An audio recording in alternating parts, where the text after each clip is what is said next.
Well, everybody, it is time. The Mountain Blade Bannerlord footage has been released. There was a live stream. I've literally just watched it. I've come off it, and I recorded bits of it.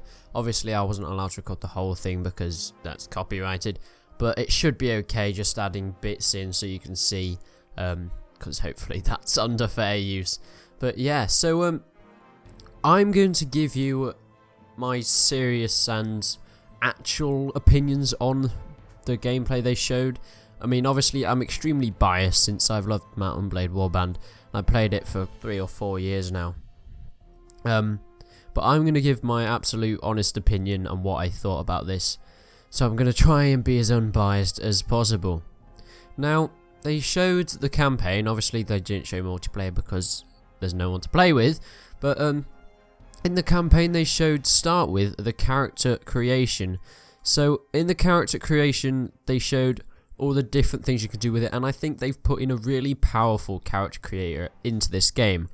Now, you can, like the last one, you can change the eyebrow height and all that kind of stuff, all the tiny little details, but this one just feels a lot more powerful with all the different faces you can make. And as you can see in the footage, they made some famous people in Mountain Blade Bannerlord, which is quite cool. There's Einstein, and yeah, and there's the guy from, I can't remember his name now, from Star Wars: The Force Awakens. He's called Ben, but I can't remember what he was called in that. Anyway, but yeah, they've got a really good character creator. You can change all the voices, and they talk about face animations, basically. So you can animate their teeth, you can animate their mouth and stuff, and apparently facial animations is a new thing that they brought into this, just kind of give it a realistic kind of spin to it. And this gameplay trailer, not trailer really, gameplay footage really makes me realise just how realistic they've made it for an RPG. As you can see, the graphics are kind of cartoony, which I'm not quite sure if I like yet, but I think I'll probably grow to like it later on. Obviously graphics aren't everything. As you can see with Mountain Blade Warband, I really couldn't care less that the graphics are bad in that, but I find it kind of more anime-y, which is a different style, but I think we'll be able to get used to it. Next, they spawn into the world, and as you can see, it just looks beautiful. It looks like the Mountain Blade world we all know and love, but look at the little animations of the little farmer down there. So you can tell that's a farming village, and there's, later on you'll see like a tanning village with like leathers hanging up outside, and that kind of gives it such a realistic feel to kind of a real working world. They have the main factions, the kind of colours and segments, a bit like Warband, and I think what they've done here is improved on Mountain Blade Warband in every single way, but that's what I can see from the gameplay footage. Don't know that for definite yet, but what I can see, they've improved on Mountain Blade in every single way, but have kept it kind of feeling like Mountain Blade. Some games that have just come out, they kind of try and change it too much, and it feels like a completely new series, and that's why it's not very popular. Star Wars Battlefront. But yeah, this kind of feels like Mountain Blade, but is improved in all the ways that I can think of at the moment. So next you can see they're jumping into a battle with some bandits. Now we all know fighting bandits in Mountain Blade Warband, the little battles that you get a little bit of money from and maybe some loot that you can sell early game, and you can just upgrade your guys with it. And as you can see, the scenery is beautiful. As you can see, the trees kind of look textured and they feel realistic, but at the same time staying with the kind of cartoony graphics. And as you can see, when he hits it, in Mountain Blade, you kind of get hit and the person just slumps over and nothing really happens. In this gameplay footage, as you can see, when he hits someone, they kind of fall back in that direction, and it really makes it feel like you've actually hit someone. And as you can see, this is the same Mountain Blade combat that we all know and love. Now the bow combat, I'm not quite sure about yet. It's the same reticle as the other Mountain Blade game, but the bow just feels, I don't know, I think it's just looking at it, it just looks a bit weird. But so did first person bow shooting in Mountain Blade Warband, so I don't think that's too different. But as you can see there, the blocking animations are quite cool. And they've added some new attack animations. They've got the 4 attack directions, up, down, side and side, but they're slightly different. They feel a bit more realistic, like the stabbing animation looks a ton cooler, so that is a good advantage that they've added in. Now the kind of inventory and army party screen looks very similar. It does the same kind of stuff, they just added a few new graphics here and there, but you can see it does the same kind of stuff. You've got your loot and your prisoners on the left that you can then drag over to your body in the center, and then your inventory to the right and your party. Next in the stream they showed a city. They went to Dunglanis. This is a Britannic city, and as they mentioned, each area will have different terrain. So like the eastern areas will have sand and there'll be snow in the north, but this is in Britannia. So they went to Dunglanis and they showed you the kind of stuff you can do. As you can see here, this is the normal Mount and Blade stuff. When you go into a city, you take a walk around the streets, join the tournament, wait here for some time, and that kind of stuff. But you can see the lords that are in the town up on the top right there. Looking in the tavern, you can see, wow, the atmosphere is just so much better than Mount and Blade Warband.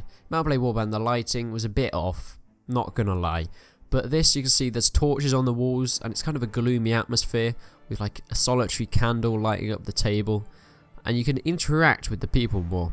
As you can see, you feel more part of the world. In Mount and Blade Warband, you felt like just a guy that was there, and you kind of stood out from everyone. You didn't feel like you were actually living there. In this game, from what I can see, it looks like you're actually part of the world. You can join in with board games, you can interact with people. If you do certain actions, it will have a knock-on effect later down the line to other people and things like that. So you kind of feel like you're part of the cogs that turn the economy. Now, as you can see here, he's got this companion. We all know the companions from Mount and Blade Warband. They'll follow you, and they'll basically be another you, if you know what I mean. But he took him into the city, or into the town, should I say, and he said to him to go and find the other companions. Now, I'm not quite sure about this new feature, because it seems like if you buy one companion, you can get loads of companions, or if that's just he already bought those companions before and this guy went and bought them. It wasn't really very clear in the video, but as you can see here, he's got some companions, and he's walking around this very much alive village. Now, there's people going and doing their everyday work, and it's very much alive, and it feels like an actual village and things going on. You don't feel like you're the main thing here. In Mount and Blade Warband, people would stare at you as you walk past, and that kind of just made you feel like it was only there because you were there. I'm not quite sure if that makes much sense, but in Mount and Blade Bannerlord, it kind of feels like you're just joining into something that was already going on. So they're just doing their normal everyday work, and you're just kind of joining in on that. Now, something else they showed was this kind of criminal system. Now, they found these bandits in the back streets, and the bandits wouldn't let them past, so they attacked them with their companions. And as you can see, the combat again, it looks lovely.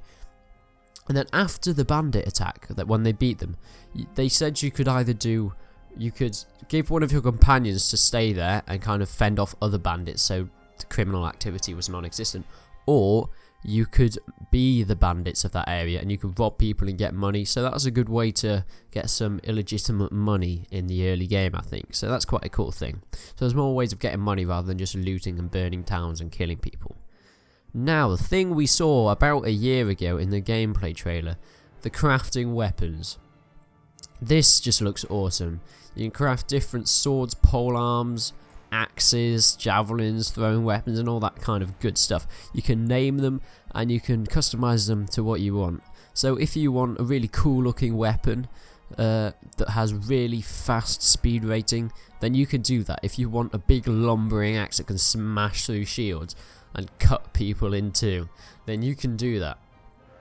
I think it kind of does the balancing well, but if you just go max on everything, it's going to be a very expensive weapon.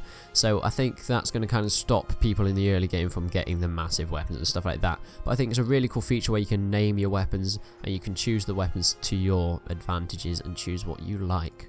So the next thing they showed was he went to find another lord in his faction, and he spoke to the lord.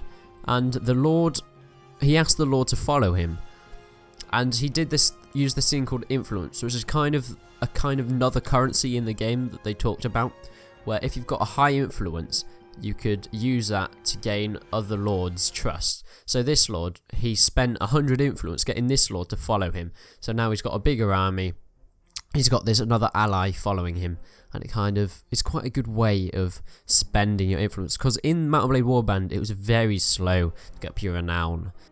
So after that he went to look for a big battle. He went to find this guy called Elkarand, I think you pronounce his name, and you went to attack him. Now this is where they really showed off the AI. As you can see, the battles are a lot bigger.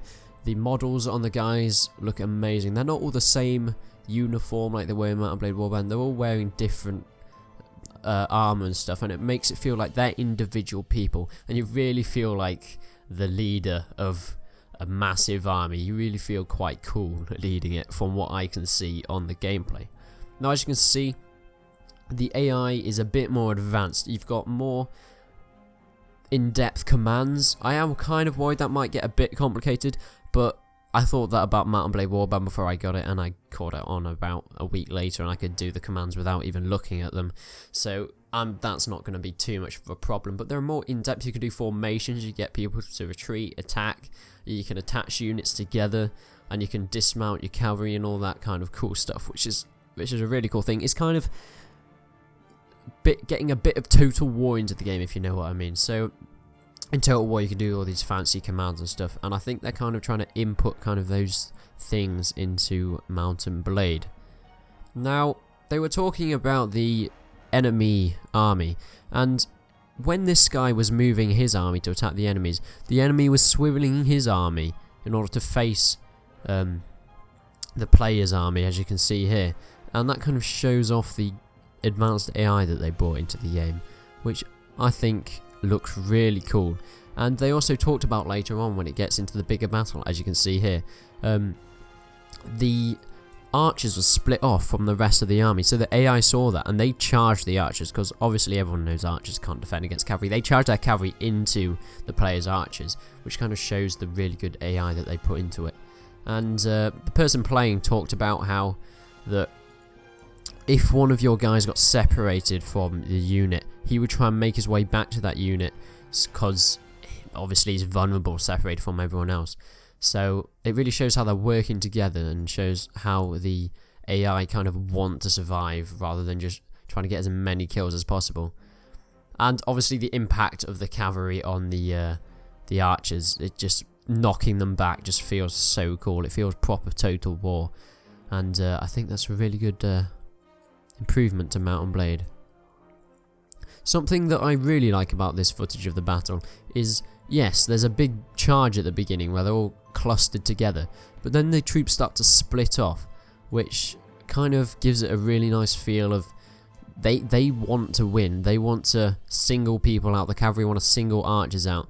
The infantry want to have one-on-one fights, and the infantry also want to help each other out. So they're kind of staying more of a unit, but then the bigger battle on the bigger scale is kind of spreading out a lot more, which I quite like. And it kind of, unlike Rome Total War when it's first released, there's not a massive cluster, which is quite unrealistic.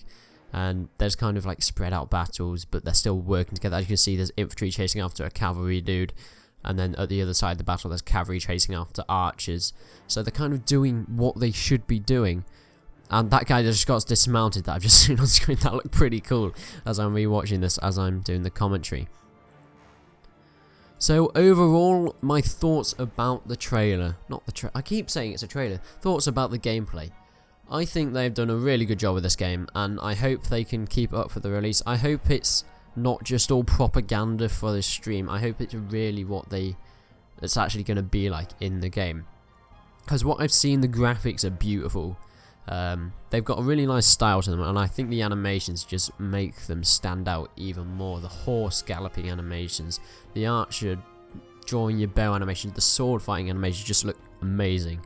So I'm really excited for this game. I think they've done a really good job with this gameplay footage we've seen so far, and everyone at the end of the stream was screaming, when is this going to be released? And all they said was sometime this year a version of the game is going to be released, which kind of implies it's not going to be the final version, it's going to be like a test of it. But I think even that, I just can't wait for it to come out. So if you enjoyed this video, remember to leave it a like, subscribe to the channel for more Mount & Blade gameplay, and when Bannerlord comes out, I'm going to pre-order it, so I'm going to get it as soon as I can. So I'm going to definitely be recording that. So yeah, remember to like and subscribe, and I will see you guys in the next video.